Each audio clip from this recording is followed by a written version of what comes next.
Hello everyone, welcome to Next Aspirations. 1939 এর পর এই প্রথম ব্রিটেন আবার যুদ্ধের জন্য তৎপরতা দেখাচ্ছে।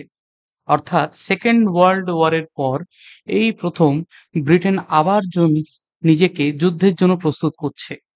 না, কথাটা আমি বলছি না, কথাটা বিভিন্ন সংবাদ মাধ্যম যেমন দ্য গার্ডিয়ান, স্কাই নিউজ এরা বলছে। তারা কি বলছে? তারা বলছে কেইর স্ট্যামার অর্থাৎ ব্রিটেনের যে প্রধানমন্ত্রী, তিনি তার প্রত্যেকটি কাজে বারবার বুঝিয়ে দিচ্ছেন যে হ্যাঁ, ব্রিটেন আবার যুদ্ধের জন্য প্রস্তুত হচ্ছে। এই যুদ্ধ কার সাথে হবে সেটা এখনো ডিবেটেবল। আমরা সকলেই জানি যে ইউরোপে এই মুহূর্তে একটা যুদ্ধ চলছে। কার কার মধ্যে? Yes, Russia versus Ukraine. যেখানে দেখতে পাচ্ছি আমরা বারবার ইউক্রেন আর রাশিয়ার যে যুদ্ধটা থামার নাম নিচ্ছে না। ইউরোপের ম্যাপটা যদি আপনারা দেখেন তাহলে দেখতে পারবেন এইখানে রয়েছে ইউনাইটেড কিংডম, আর এই যে রয়েছে রাশিয়া, আর রাশিয়ার ঠিক পাশে রয়েছে ইউক্রেন। এখানে এখনো যুদ্ধ চলছে, কিন্তু যুদ্ধটা রাশিয়া ইউক্রেন ছাপিয়ে ইউরোপের অন্যান্য দেশে আসতে চলেছে। এবার এখানে একটা সমস্যা রয়েছে। যদি আমরা বলি যে ব্রিটিশ সেনাবাহিনী বা ব্রিটিশ আর্মি এখনো কি রেডি যুদ্ধটার জন্য? আমার উত্তর হবে না। কেন না? কারণ 1939 এর পরে ব্রিটিশ সাম্রাজ্যবাদী যে ফোর্স সেটা শেষ হয়ে যায়। আর তাদের যে আর্মি ছিল সে আর্মি আর কোনো বড় যুদ্ধ করে না। ফলে সে আর্মির পাওয়ার অনেকটাই কমে যায়।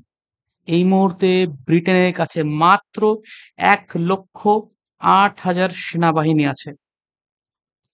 এই 1,08,000 সেনাবাহিনী দিয়ে ব্রিটেন একটা বড় যুদ্ধ লড়তে পারবে না। যদি আমি রিজার্ভ ফোর্স ধরেও নিই তাতেও সেটা 1.5 lakhs-এর বেশি কোনো মতেই যাবে না। এহেন অবস্থায় যে সকল দেশ তাদের কাছে সেনাবাহিনী থাকে না এবং তারা যুদ্ধে প্রস্তুতি নেওয়া শুরু করে, তখন তারা কনস্ক্রিপশন মেথডে যায়। কনস্ক্রিপশন মেথড হচ্ছে সেই মেথডটা যেখানে যখন কোনো দেশের কাছে সেনাবাহিনী থাকে না, তখন সেই দেশ তার নিজের নাগরিকদেরকে, বিশেষত পুরুষদেরকে বলা হয় যে তোমাদেরকে ম্যান্ডেটরিলি দেশের সেনাবাহিনীতে যোগ দিয়ে সার্ভিস দিতে হবে। মজার কথা এখানে যে এই সময় তাদের কোনো অধিকার থাকে না। অর্থাৎ যদি কাউকে বলা হয় ইয়েস তোমাকে যুদ্ধে নাম দিতে হবে, সেনাবাহিনীতে ঢুকতে হবে, এই কনস্ক্রিপ্টেড আর্মিতে, তখন সে বলতে পারে না যে আমি নাম দেব না। বিভিন্ন অকুপেশন থেকে লোকদেরকে আনা হয় এবং তাদেরকে আর্মিতে ভর্তি করা হয় এবং তাদেরকে ফোর্সফুলি এক রীতিমতো যুদ্ধ করতে পাঠানো হয়। কিন্তু এখানে আরেকটা প্রবলেম আছে, যে প্রবলেমটা ব্রিটেন নিজে তৈরি করেছিল। কি প্রবলেম? ব্রিটেন লাস্ট কিছু বছরে এবং লাস্ট কিছু দশকে তারা রিফিউজি প্রবলেমে ভুগছে। ব্রিটেন নিজের পলিটিক্সটাকে, কিছু কিছু লোক যারা ব্রিটেনের পার্লামেন্টে আছে তারা নিজেদের সিটগুলোকে সিকিউর করার জন্য প্রচন্ডভাবে রেফিউজিদেরকে ঢুকতে দিয়েছে।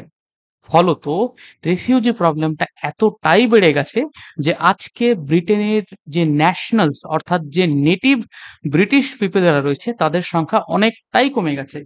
এবং এই মানুষরা যারা বাইরে থেকে এসেছে প্লাস যারা নেটিভরা, তারা একটি বিলাসবহুল জীবনে অত্যন্তভাবে কমফোর্টেবলি তারা সেটাই প্র্যাকটিস করছে।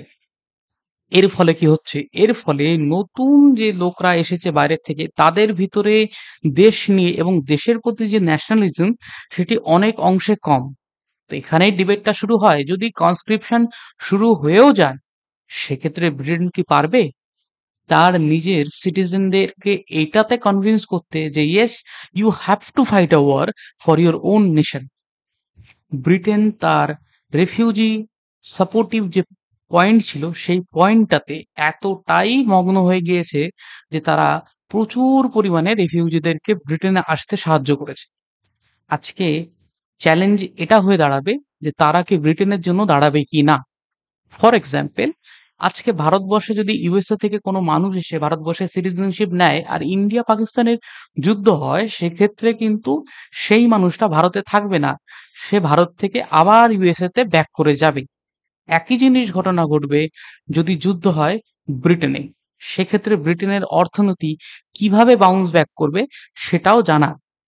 Specially people from Pakistan and Bangladesh, এই দুটো দেশের লোকেরা ব্রিটেনের বহু অংশ দখল করে বসে আছে। তারা কি আদৌ সেখানে থেকে যুদ্ধ করবে নাকি তারা পালিয়ে আসবে? অবশ্যই জানাবেন কমেন্টে যে আপনাদের কি মনে হয় ইন্ডিয়ান রিফিউজি প্রবলেমটা ভবিষ্যতে এই জায়গায় যেতে পারে কি না? আর আমাদের বাহিরের দেশে অর্থাৎ বাংলাদেশ বা পাকিস্তানের রিফিউজিদেরকে জায়গা দেওয়া উচিত কি না?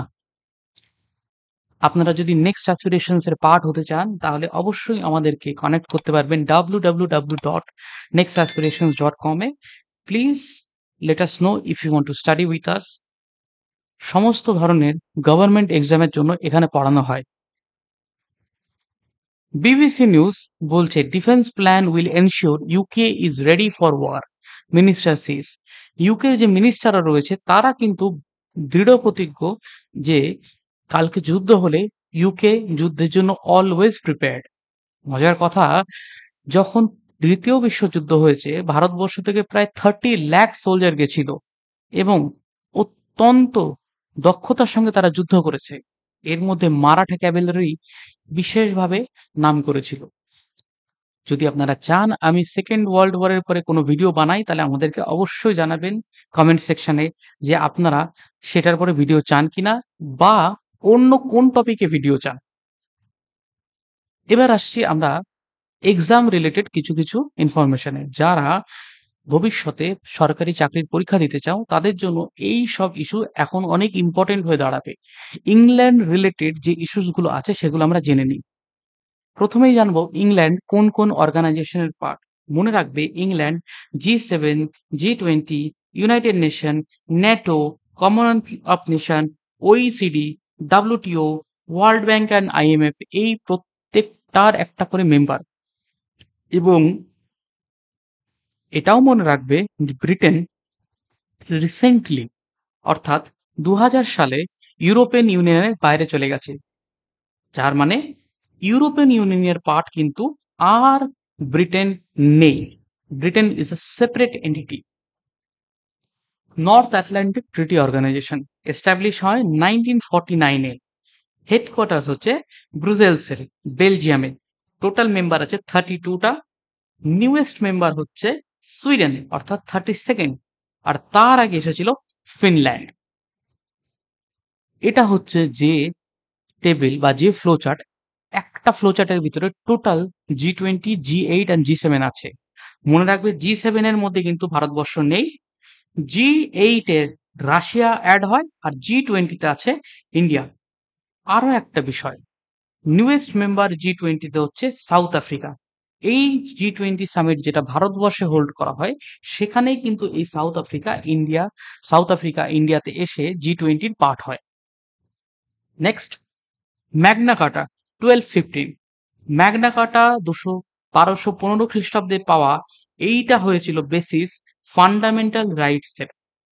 ফান্ডামেন্টাল রাইটস যেটা আজকে আমরা উপভোগ করি সেটা স্টার্ট হয়েছিল 1215-তে ইংল্যান্ডে। মনে রাখার দরকার এটাও যে ভারতবর্ষের কনস্টিটিউশনে ফান্ডামেন্টাল রাইটস কিন্তু ইউএসএ থেকে নেওয়া, নট ফ্রম ইংল্যান্ড। 18th সেঞ্চুরিতে এই ইংল্যান্ডেই ইন্ডাস্ট্রিয়াল রেভলিউশন হয় এবং 1947-এ আমরা কিন্তু এই ইংল্যান্ডের কলোনির থেকে মুক্তি পাই এবং নিজেরা ইন্ডিপেন্ডেন্স পাই। নেক্সট রিভার থেমস নামক নদীটা লন্ডন থেকে বইছে। বাকিংহাম প্যালেস কিন্তু রেসিডেন্স অফ দ্য মোনার্ক অর্থাৎ ইংল্যান্ডের রাজা বা রানী কিন্তু বাকিংহাম প্যালেসে থাকে। বিগ বেন নামক যে ঘড়িটা সেটাও রয়েছে এই ইংল্যান্ডেই। আর অক্সফোর্ড এবং ক্যামব্রিজ নামক ইউনিভার্সিটিগুলো কিন্তু ইংল্যান্ডেরই পার্ট। অলিম্পিক গেমস লন্ডন হচ্ছে একমাত্র সিটি যেটা 2012 অব্দি ছিল যে সিটিটা 3খানা অলিম্পিক গেমস হোস্ট করেছিল। এরবার প্যারিস নামক সিটিটাও যোগ হয়েছে 2024 থেকে। এই 2024-এর প্যারিস অলিম্পিক্সের থেকে প্যারিসও সেই সিটি হয়ে গেল যে সিটি ৩ খানা অলিম্পিক গেমস হোস্ট করেছে। তো এই মুহূর্তে ৩ টে যে সিটি দুটো আছে যারা অলিম্পিক্স গেমস ৩ বারের বেশি হোস্ট করেছে সেটা হচ্ছে আমাদের লন্ডন আর প্যারিস। এছাড়াও multiple Times cricket world cup host করা এবং জেতা, কমনওয়েলথ গেমস, আর সবথেকে ইম্পর্টেন্ট COP26 ক্লাইমেট সামিট 2021 সালের হয়েছিল স্কটল্যান্ডে, গ্লাসগো। ইয়েস গাইস, গ্রেট ব্রিটেনের পার্ট কিন্তু স্কটল্যান্ডও। অবশ্যই কমেন্টে জানাবে যে গ্রেট ব্রিটেনের পার্ট আর কোন কোন দেশ আছে। পরের ভিডিও অবধি থ্যাংক ইউ, জয় হিন্দ। ভালো লাগলে আমাদেরকে অবশ্যই সাবস্ক্রাইব করবে।